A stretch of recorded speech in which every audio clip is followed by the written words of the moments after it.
Chapter 13 of the Discovery of New Worlds. The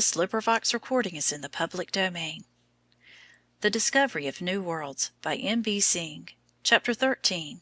King Arthur and His Knights. A glorious company, the flower of men to serve as model for the mighty world. Tennyson. The story of King Arthur belongs to this period when the barbarians were swarming over the western world. When the Romans left Britain to return to their fallen capital, the heathen hosts poured over the seas and swept all before them in that fair island with its open tracts of country, its winding rivers, and its sheltering coast, till the inhabitants had to take refuge in the western part known as Wales. And the Britons groaned for the Roman legions there again, and Caesar's eagle, till Arthur came. Now so much story and fable hang round this mysterious King Arthur that it is hard to know what is history and what is romance. Perhaps it does not much matter in this case, for we can accept him as the poets have sung of him, as one of the noblest, purest, grandest of men, who will ever serve as a model of the mighty world. Let us hear the story as the poet Tennyson tells it, in all its beauty and in all its strength. One night, as the old Welsh magician Merlin stood on the seashore, a wave washed to his feet an infant, who was none other than the future King Arthur. From the great deep to the great deep he goes. Merlin took the babe, who grew to manhood in solitude, until the time came when he should be discovered and crowned King of Britain. But he had to conquer the barbarians, known as Saxons, many times before his people would believe in him. Then he formed a brave band of knights to help him in his work, to break the heathen and uphold the Christ, to ride abroad redressing human wrongs, to fulfill the boundless purpose of their king. They were known as the Knights of the Round Table, because Arthur, not wishing to honor one above another, had a round table made at which all sat at meals. It would take too long to tell of all the famous deeds wrought by the king and his knights, how Arthur was ever fighting, his armor shining with gold and jewels, his helmet glistening with a golden dragon at the top, his precious sword Excalibur ever in his right hand. Again and again he waged war against the heathen tribes as well as against the evils of the times. The story of the quest for the Holy Grail, a cup supposed to have been used by Christ, is one of the most beautiful in connection with King Arthur. "Lords and fair knights," said the king one day when sitting at the Round Table, "as ye well know, there is a cup which hath ever been held the holiest treasure in the world. Heaven hath hidden it, none knows where, yet somewhere in the world it still may be. And may it be, it is left to this noble order of the Round Table to find and bring it home.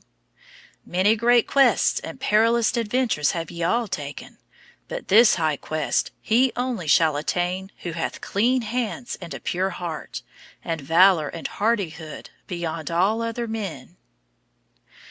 The knights set off in the quest for the Holy Grail, but only Sir Galahad, the bright boy king, Sir Percival, and one other among the many knights were good enough and brave enough to see the vision. This time-worn story has taken such hold upon the minds of men that to this very day, in the little town of Bayreuth in the heart of Bavaria, the quest for the Holy Grail is still acted, music and words being composed by Wagner, one of the world's great musicians. But the day came when Arthur was wounded in that last dim, weird battle of the West, with a death-white mist sleeping over sand and sea, wounded unto death. So all day long the noise of battle rolled among the mountains by the winter sea, until King Arthur's table, man by man, had fallen. One faithful knight, Sir Bedivere, was left, and finding his king was deeply wounded, he carried him to a little chapel near the battlefield. It was evening, and the moon was full. Arthur felt he was dying.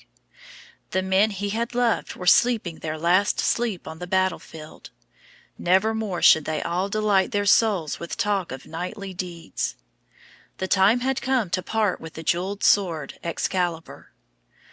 The story runs that this sword was the gift of a mysterious Lady of the Lake; that in the old days, one summer noon, an arm rose from out a lake holding the sword, which Arthur rowed across the water and took. Now Excalibur must be thrown back into the lake, and Sir Bedivere must do the deed. Obedient to the king's commands, the knight took the sword, and climbing by zigzag paths came on the lake.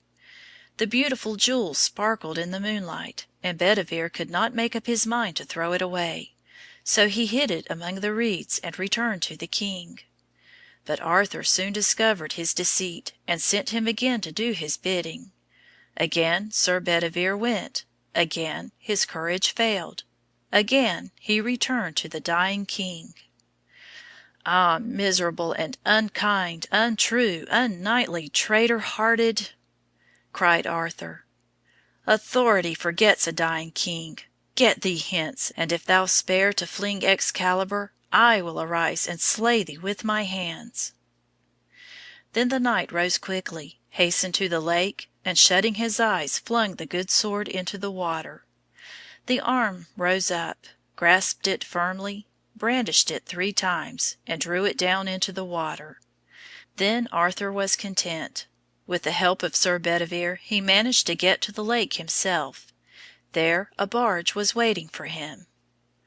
"I am going a long way," said the dying king to his weeping knight, "to the island valley of Avallon, where falls not hail or rain or any snow, nor ever wind blows loudly, but it lies deep meadowed, happy, fair, with orchard lawns, where I will heal me of my grievous wound. To the island valley of Avilion." Then the barge, with oar and sail, moved slowly away over the cold moonlit lake, and Sir Bedivere watched it till it was out of sight.